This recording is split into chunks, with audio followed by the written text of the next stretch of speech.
अभी तो मुझे कोई बता रहा था कि संविधान को वहाँ कुंभ मेले में ले जाना चाहते हैं, वहाँ पर कुछ करना चाहते हैं। इलेक्शन कमीशन को हमने महाराष्ट्र चुनाव के बाद रिक्वेस्ट की थी कि हमको वोटर लिस्ट दी जाए।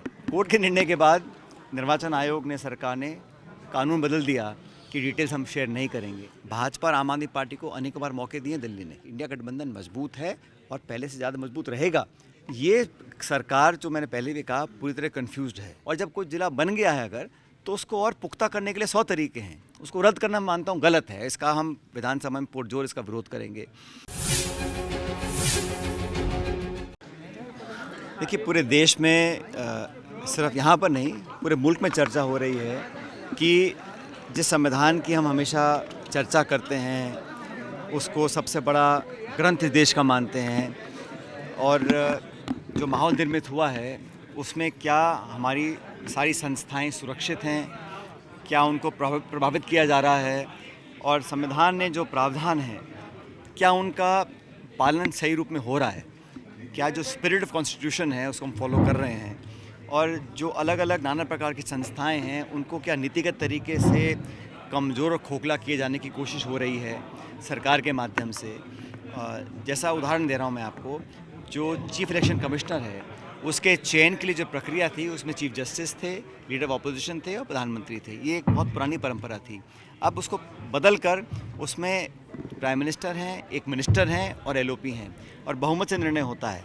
तो 2-1 का बहुमत हमेशा सरकार के पास रहेगा। तो चीफ जस्टिस को उसमें से हटा दिया गया है। इलेक्शन कमीशन को हमने महाराष्ट्र चुनाव के बाद रिक्वेस्ट की थी कि हमको वोटर लिस्ट दी जाए। कोर्ट के आदेश के बाद कोर्ट ने कहा कि हर पॉलिटिकल पार्टी को अधिकार है कि वोटर लिस्ट और तमाम डिटेल्स हमको दी जाएं।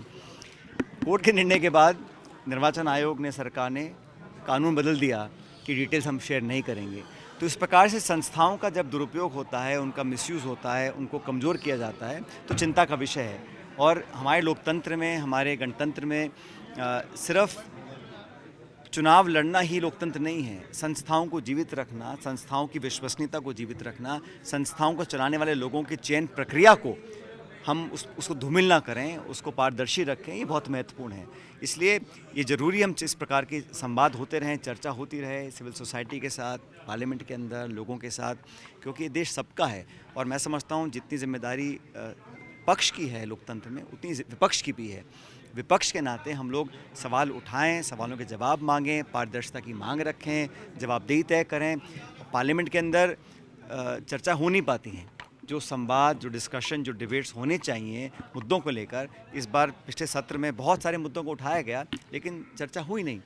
तो मुझे लगता है कि इस प्रकार की जो परिस्थिति पैदा हो रही है, ये एक चिंता का विषय है और हम सबको मिलकर इसमें आगे के रास्ते ढूंढने पड़ेंगे।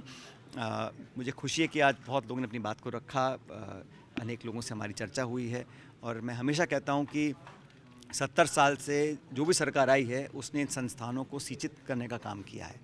अब संस्थाओं को अगर हम उनकी गुणवत्ता को कम करेंगे, उनकी ताकत को कम करेंगे, तो ये इसका एक नकारात्मक प्रभाव पड़ेगा देश की लोकतांत्रिक व्यवस्था के ऊपर, और ये हम सबको बहुत चिंता का विषय मानना चाहिए। देखिए, चुनाव हर दल लड़ता है जीतने के लिए, और मैंने कल दिल्ली में एक प्रेस कॉन्फ्रेंस की थी। हमारी पार्टी का हमने कुछ गारंटीज़ हैं, उसको हमने जनता के समक्ष रखा था। हम अपने आइडिया, अपना रोड मैप, अपना एजेंडा पेश कर रहे हैं। अब ये निर्णय जनता को करना है। दिल्ली के मतदाताओं ने कई बार राज्य सरकार को रिपीट किया, केंद्र सरकार को रिपीट किया। भाजपा और आम आदमी पार्टी को अनेकों बार मौके दिए दिल्ली ने। दिल्ली के लोगों ने दोनों पार्टियों को देख लिया, लेकिन वहाँ पर जो टकराव पैदा हो रहा है, वहाँ पे जो आरोप प्रत्यारोप की राजनीति हो रही है, शीश महल और राजमहल, और कितने करोड़ किसने मकान पे खर्च किए, कितने नहीं किए, उस विवाद में जो चुनाव सिमटता चला जा रहा है। कांग्रेस पार्टी ने एक वैकल्पिक व्यवस्था के लिए एक रोड मैप दिया है, अलग अलग गारंटीज हम दे रहे हैं, और कांग्रेस में शीला जी के समय जो काम हुए दिल्ली के अंदर 15 साल, वो सबने देखे हैं। तो हम उसके दल पर वोट मांग रहे हैं। अलग अलग राज्यों में राज्य की इकाई का भी एक इनपुट हम लोगों को मिलता है, और जैसा इंडिया गठबंधन के तमाम नेता बोल रहे हैं, हम लोग भी बोल रहे हैं कि इंडिया गठबंधन मजबूत है और पहले से ज़्यादा मजबूत रहेगा। लेकिन अलग अलग राज्यों में कभी कभी जो विधानसभा के चुनाव आते हैं उसमें हम अपना अलग स्टैंड लेते हैं। उदाहरण के तौर पर झारखंड में हम लोग मिलकर चुनाव लड़े, हमारी पार्टी सरकार का पार्ट है। जम्मू कश्मीर में हम मिलकर चुनाव लड़े, लेकिन आज हम सरकार का पार्ट नहीं है। और दिल्ली में, जैसे पंजाब में हम आमने सामने लड़े थे, दिल्ली में मुकाबला कर रहे हैं, और हम लड़ रहे हैं, जीतने के लिए लड़ रहे हैं। जनता निर्णय करेगी। सर, राजस्थान सरकार की तरफ से जिले संभाग समाप्त किए गए, आंदोलन भी हुए हैं, बजट सेशन भी आ रहा है, तो किस तरह कांग्रेस स्टैंड लेगी इस पर? ये सरकार, जो मैंने पहले भी कहा, पूरी तरह कंफ्यूज्ड है। इनको पता नहीं, पहले तो घोषणा की सब जिले निरस्त कर देंगे, फिर कमेटी बनी, फिर कुछ किए कुछ नहीं किए, क्या मापदंड है किसी को पता ही नहीं है। या सरकार या तो मापदंड तय करे पारदर्शी तरीके से कि ये फला फला डेटा पॉइंट हैं, इसके आधार पर हम निर्णय ले रहे हैं। वो मनमानी कर रहे हैं। और जब कोई जिला बन गया है अगर, तो उसको और पुख्ता करने के लिए 100 तरीके हैं। उसको रद्द करना मानता हूँ गलत है, इसका हम विधानसभा में पुरजोर इसका विरोध करेंगे। अब भर्तियाँ हैं, सरकार की एजेंसी कहती है होना चाहिए रद्द, मंत्री रोज़ दावा करते हैं रद्द होना चाहिए, सरकार कर नहीं रही। क्या मजबूरी है, क्यों नहीं करना चाहते हैं? अपनी खुद की एजेंसी पे सरकार को विश्वास नहीं है। इसलिए मैंने कहा सरकार में बहुत दबाव है, इंटरनल बहुत दबाव एक दूसरे के ऊपर होगा और कन्फ्यूजन में सरकार है। इसलिए अब तक जो 1 साल का कार्यकाल रहा है उसमें कोई बहुत ज़्यादा जनता को प्रभावित नहीं कर पाया। 35 लाख करोड़ के MOU साइन किए हैं। क्या रोड मैप है, क्या टाइमलाइन है? अब कह रहे हैं कि हम ऑक्शन नहीं करेंगे, हम ज़मीन ऐसे आवंटित कर देंगे। ये इसका मतलब क्या हुआ? आप पक्षपात करना चाहते हैं।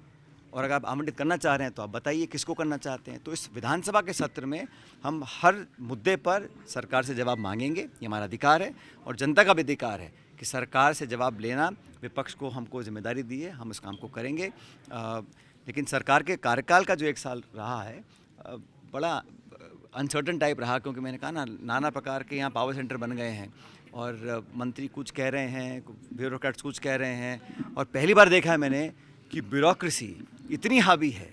ट्रांसफ़र की लिस्ट हो, निर्णय लेने हो, राइजिंग राजस्थान का जो अभी जो किया, पूरा जो ब्यूरोक्रेसी इतनी ज़्यादा हावी इसलिए है क्योंकि यहाँ पर मल्टीपल पावर सेंटर सरकार के बने हुए हैं। सर, आपने कहा कि संविधान को लेकर कांग्रेस लगातार आवाज़ उठा रही है। बीजेपी राजस्थान में संविधान यात्रा की तैयारी कर रही है। अब देखिए, अभी तो मुझे कोई बता रहा था कि संविधान को वहाँ कुंभ मेले में ले जाना चाहते हैं, वहाँ पर कुछ करना चाहते हैं। अब संविधान के आप सामने माथा टेको, उसकी आरती उतारो, वो अलग बात है। लेकिन संविधान में जो लिखा है उसका कितना पालना हम लोग कर रहे हैं। आप 10 साल से सत्ता में हैं और संवैधानिक संस्थाओं को लगातार नीतिगत तरीके से जानबूझकर लगातार आप खोखला करते चले जा रहे हैं। पूरा देश देख रहा है। और संविधान, राहुल गांधी जी बोलते हैं, वो किताब हाथ में ले क्यों घूमते हैं? ताकि जनता को पता पड़े कि कौन संविधान की मूल भावना के विरोध में है और कौन संविधान के पक्ष में है। संविधान में लिखा हुआ एक एक शब्द, एक एक अक्षर जिस पर हम शपथ लेकर सरकार चलाते हैं, उसकी पालना करना हमारा धर्म है, हमारा फ़र्ज़ है। और बीजेपी कहीं ना कहीं बैकफुट पे है। और ये बात मैं नहीं कह रहा हूँ, मनमोहन सिंह जी 10 साल प्रधानमंत्री रहे, कभी एक बार उन्होंने बोला कि हम संविधान को नहीं छेड़ेंगे, खिलवाड़ संविधान से नहीं करेंगे, आरक्षण से कोई खिलवाड़ नहीं करेंगे। तो बार बार भाजपा के नेताओं को, प्रधानमंत्री जी को, गृह मंत्री जी को, रक्षा मंत्री जी को बार बार ये क्यों कहना पड़ता है कि हम कोई खिलवाड़ नहीं करेंगे, कोई छेड़खानी नहीं करेंगे संविधान के अंदर? क्योंकि संविधान को बदलने की जो मांग है वो सत्ताधारी जो दल है वहाँ से उठती है। उनके साथ जो अलग अलग संगठन जुड़े हैं वो बार बार इस बात को बोलते हैं और जनता के जहन में ये एक फीलिंग पहुँच चुकी है कि कहीं ना कहीं ये कुछ खिलवाड़ कर सकते हैं संविधान के साथ। सचिन पायलट जी, आप आशावान हैं और अभी हाल ही में आपने एक बात भी कही कि याले चुनाव भाई ज़्यादा अंतर नहीं रहा हो, आप आगे नहीं बढ़ पाए हो, लेकिन आने वाला जो लोकसभा का चुनाव उसमें गठबंधन भी काम करेगा और आशा के साथ सरकार बनाने की बात कर रहे हैं। लेकिन नीतीश और चंद्रबाबू नायडू कब पलट जाए ये बात भी आपने बोली, तो ऐसी कोई संभावना लग रही है क्या? तो पहले ऐसा कभी हुआ नहीं है क्या? अभी संभावना मैं कहा ना, राजनीति में संभावना का तो खेल है, कब कौन क्या कर दे किसको मालूम है। और राजनीति में कुछ हफ्ते, कुछ महीनों के बाद क्या हो पता नहीं, लेकिन जो इंडिया गठबंधन है वो पूरी तरह मजबूत है।